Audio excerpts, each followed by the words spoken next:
boo yaakaar ne yuux dala si génne Mbaye Gueye yow yaa ngi nii yow yaa Mbaye Gueye lii génnewu la ci bu dee da nga am sëriñ dana leer tey fii man ak yow xool la si bañu ñu ko mu ngi nii sate calme sirandiamo noi sirandiamo ok maa ngi koy filmé kii mënuñoo raw tey oh saa waay fii doo fi rëcc saa waay doo rëcc doo rëcc si la lasci ruba no si la lasci tienila così a me ne frega un cazzo si carabinieri arrivano dopo si ce la lasci bravi sì, va bene, tienila così come metti 50 per lui ha rubato i miei soldi da 4 anni io non li lascio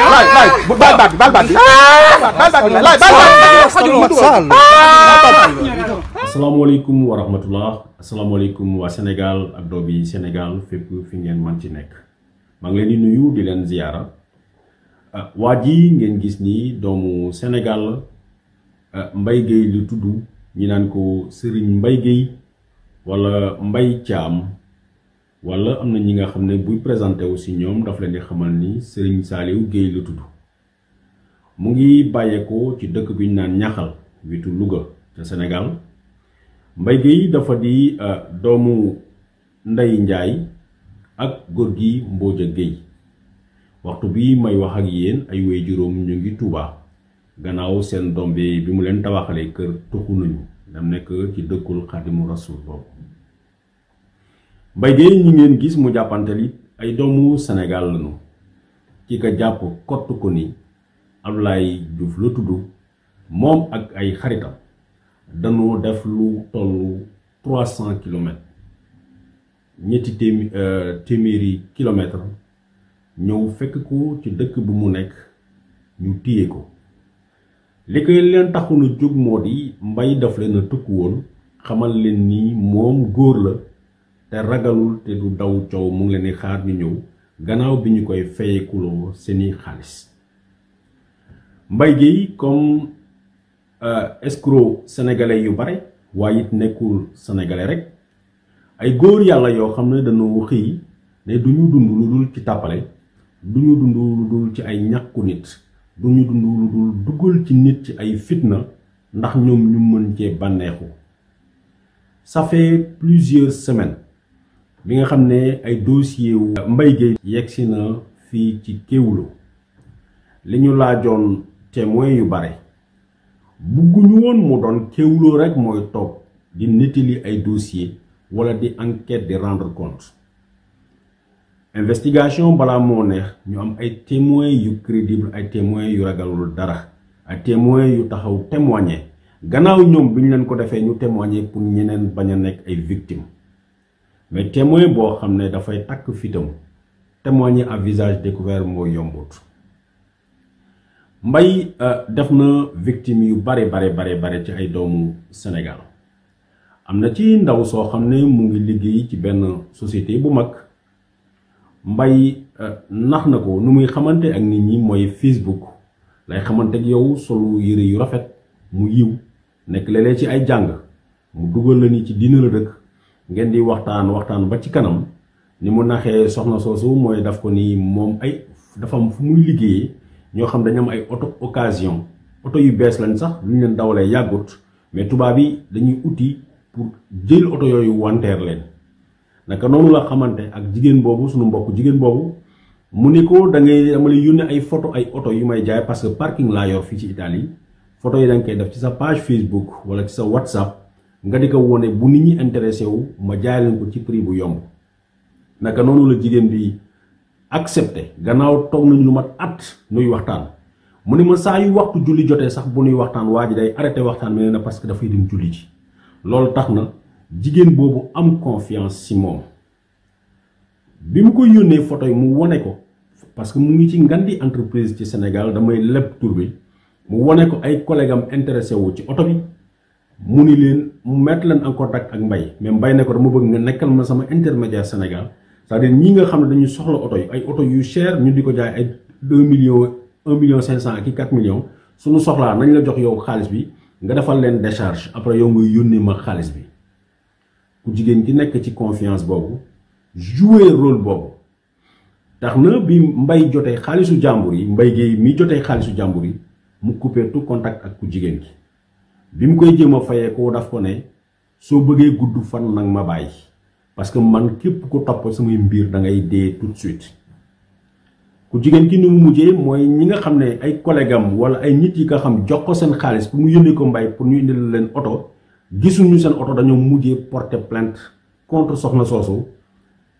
ñu arrêté ko Dakar yóbbu ko ci kaso yi ba mu def fa lu mat 9 weer sëyam fa la jaaree gannaaw ay doom yi mu am sax ak jëkkëram sëyam tas fa liggéeyam am gàllankoor bu bare yàllaa ko suturaal ba ñu maintenir ko ca place ba booba ak léegi de temps à autre dina jéem a yónnee message mbay xamal ko ni préjudice bu rëy bi mu ko porté la waaye ku jigéen kooku kenn la ci ñi nga xam ne ay victime lañu ñu wax ak Kéwoulo maa ngi wax ak benn soxna boo xam ni mu ngi Dakar jëkkëram moo ko ne na bàyyi wax ji ndaxte jëkkëram entrepreneur la waaye dafa di secret boo xam ne bëggul ñëpp xamal ko ku jigéen kii ci biir opération bi collecté na lu mat 19 millions de francs CFA et 500 000 francs yónni ko kii di Mbaye Guèye ca gannaaw si le coupé tout contact ku jigéen kii waxtu ju ñu nekk mook jëkkëram sax dañ leen héberger ndax nekk ci ay tolof yoo xam ne nee na ma samay mbokk sax am na ñoo xam ne bu ñu mën a dimbali may ma xaalis sax duñ ko def parce que dañuy foog ne bu ñu ma joxe xaalis bor boobu laa koy fay ndax kooku lu ko teree dugg kaso mooy mu jël garantie responsabilité nii dina rembourser xaalisu ñooñu comme ñaari jigéen ñi ma leen wax plus d'une vingtaine lu ëpp ñaari fukki nit ñoo xam ne contacté nañu seeni histoire benn la Facebook la na xamante daf ma doon jaayloo oto daf ma ne dina ma defal lii dina ma defal lii mais daf leen gëmlu ni daf ci boolee gàllaaj ba kenn du mën a wax naka noonu góor gi Ablaye Diouf bokk na si ñi nga xam ne waa ji daf leen na nax escroquer leen lekk seen xaalis ba pare di leen dawloo naka noonu la defee ay recherche parce que l'erreur qu'il ne faut pas commettre c'est que ñii nekkuñu ci kaw jaww ji ci ay kër lañ nekk ci Europe lañ nekk ku leen seet gis leen naka noonu la Ablaye ñëwee ànd ak xaritam fekki ko fi mu nekk mu jàpp ko kottu ko ne ko pour mu fay ko xaalisam gis ngeen góor gi sunu mbokk mii di Mbaye Guèye yuuxu yu metti yu mu yuuxu mais amate italiens yi ba ñu daal di wooye carabinieri yi bi ñu ñëwee moom dafay wax ni dañ koy bëgg a enlever dañ koy bëgg a séquestrer te séquestration enlèvement ay crime la fii ci Europe moo tax il faut que nit ñi ñu moytu fayul seen bopp li ci xew mooy Ablaye Diouf moo kii mu àndal carabinieri yi dañu relever seen dossier seen identité mooy Mbaye Guèye tey moo nekk ci position mu mën a porter plainte contre ñoom muy pour séquestration pour enlèvement wala même ne serait-ce que pour violence simplement tey ñoom ñoo nekk dans le au mauvais côté de la justice alors que kii li mu leen def escroquerie la kii li mu leen def sàcc la depuis des années tax na damay interpeller nit yu bare parce que bëri na ni ñu amee dossier wu Mbaye Guèye ni ñu amee dossier wu Pape Faye noonu la ñu amee dossier nit yu bare ñu bare dañ may woo téléphone ne ma jox ma adresse ab madame fekk ko fa man Babacar Touré du ma joxe adresse wu kenn si yéen pour ngeen leen def justice personnelle expliqué naa leen keroog bi mu ubbee dossier wu Pape Faye ne leen am na benn xale bu góor boo xam ne chauffeur RATP la il avait 32 ans au moment bi ma leen di wax noonu 28 à 32 ans weesu ko woon doon dawal chauffeur RATP mooy transport public bu Paris gannaaw bi ko Pape Faye defee li mu ko def dafa fekki Pape Faye këram mu songoo ak moom Pape Faye bi mu ko wooyee les police ba na jàpp xale bu góor bi dañ ko arrêté jugé ko condamné ko à 5 ans de prison avec sursis ba pare ne ko mu fay Pape Faye ay plus de 4000 xaw ma 6000 euros d'amende ça veut dire tey par force dafay fay Pape Faye 6000 euros yooyu bu ko fayulee état français mooy substitué wu fay Pape Faye xaalis boobu ba pare topp waa ji xaalis boobu saa yu fu mu liggéeyee rek état France mën nañu nangu xaalis boobu rembourser ko caisse de consignation bu France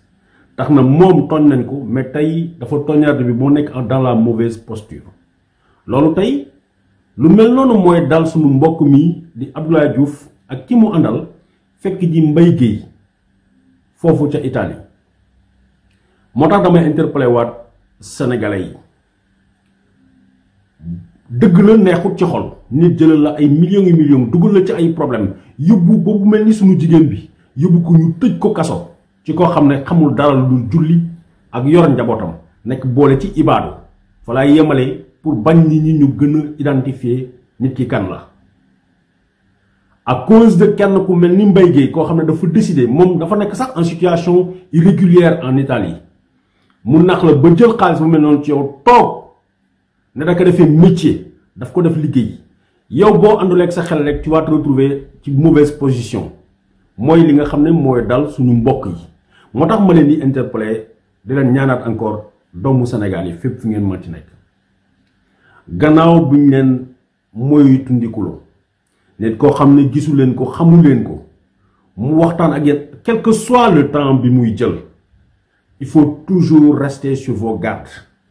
mais bu ko yàlla defee mu fexe ak ay tàppaleem ak ay naxam ba jël alal ci yow ngir yàlla bu leen jóg jéem a def seen justice personnelle mën nañu comprendre wax naa ko à plusieurs reprises su ma nit ñi ne dama koy porter plainte Sénégal dama koy porter plainte DIC dama koy porter plainte section recherche je suis d'accord avec vous def leen action boobu même bu ngeen ko defee aussi longtemps que nit ki ñëwul Sénégal justice Sénégal mënalu ko dara wax naa ko dama koy répété waat ba keroog may gis kenn koo xam ne dina ma contredire Sénégal masul émettre benn mandat d'arrêt international contre kenn ci ay citoyens koo xam ne mu ngi bitim réew ba justice su dëkk boobu ñu arrêté nit ki extradé ko Sénégal masuta am ñu bare wax nañ ma kaaw Assane Diouf nee naa leen masuta am et je reste et je maintiens ça escroc yi lépp lu ñuy def bitim réew lañ koy def te jii boo waxee France ak Pape Faye li muy def c'est parce qu'il est en France Mbaye Guèye mii ak lépp lu muy def c'est parce qu'il est en Italie aussi longtemps que mu ngi toog Italie dara du ko jot te yéen plaignants yi ñu bare da nga nekk dans des états de droit mais malheureusement ay dëkk yu mel ni Europe ay escroqueries yoo xam ne entre africains lañu la plupart du temps ñoom duñ ci dugg loolu mooy leneen li nga xam ne mooy fragiliser su ngeen porter plainte par exemple tey kaawu nit ñi nga xam ne ñu ngi Sénégal ñu jël seen xaalis yónnee ko Mbaye Guèye puisque enquêteurs yu police judiciaire yu Italie yi du ñu jóg naan day dem Sénégal di vérifier authenticité bi foofu dafay nekk procédure boo xam dafay nekk dans le vent en quelque sorte parce que à moins que Mbaye Guèye escroqué ak ay preuves à l'appui ay nit fii ci Italie wala ci France ñu mën koo yóbbu devant la justice italienne bu dul loolu ku nekk Sénégal di porter plainte contre moom dafay jafe pour nu téye ko bu fekk kenn ñëwul Sénégal donc su ngeen desee ci situation bu mel noonu dama leen di ñaan ngir yàlla parce que li ko mooy seen bopp ngeen di indil beneen problème encore nit ki tooñ leen ba pare yéen ngeen jógaat encore soit ñu yóbbu leen kaso soit ngeen jógaat encore di jël seen xaalis di ko fay nit kooku scénario yu mel noonu lay moytundikuloo doomu Sénégal yi depuis plus de 6 mois maintenant bu ngeen ko xamee ak bu ngeen ko xamul su ma ci waxee ak su ma ci waxul suma bureau tous les jours diw nax na ma man maay 10e jabaram man maay 15e jabaram man koy topp nekk mu may ma sama baat mu bañ parce que naka la nit ñi di defee di escroquer ay nit naan leen dama lay yóbbu Europe nit di jël sa xaalis ne dama lay util visa noonu la ñuy naxee xale yi jigéen ñi fii ci Europe di leen takk am góor yoo xam ne dañ ko def métier takk Norvège takk France Paris am fa 3 jabar fële am fa 4 jabar ñuy wëraale noonu utiwuñu dara lu dul ay jigéen yi ñuy escroquer ak ay nit yu ñu nax ñoom dañu décider ni loolu moom mooy seen vie ma di leen ñaan yéen suñu jigéen ñi ngeen nekk très vigilant les derniers appels yi nga xam ne jot naa leen ay appels yu metti ci xol ay jigéen ñi ma naan bi mu ñëwee sama kër dem na ba suma njaboot dañu attaché wu ci moom mu xëy def ma nii ñi naan ma jëlloo na ma samay bijoux ñi naan ma jaayloo na ma sama kër ñi naan nu jox naa ko oto ne ko naka def ni mu jël oto bi def ko ci turam mais loolu lépp mooy su ngeen toogee en un moment nekk seen xol bu rafet ngeen bëgg sëy te yàlla tax fàttaliku leen am na liñ naan ñuy raas ak ñuy gàmm ñoom dañuy ànd waay bokkunu ma di leen ñaan encore ngeen nekk plus vigilant ngeen moytu ndiko waat mais encore il ne faut jamais chercher à se faire justice soi-même parce que tey situation bi sunu frères yi nga xam ne tey se retrouve pour si fichier wu italien yi ñu leen war a mën a toppee enlèvement séquestration ak coups et blessures volontaires parce que waa ji ay tappalem lu ne xaj na si alors que ñoom ñoo nekk les victimes situation boobu maa ngi leen di ñaan ngir yàlla ñu moytu ko li mooy li nga xam ne moom laa leen indiloon ci tey di leen nuyu di leen ñaanal jàmm di ñaan yàlla mu may ñu dajewaat ci yeneen daje jërëjëf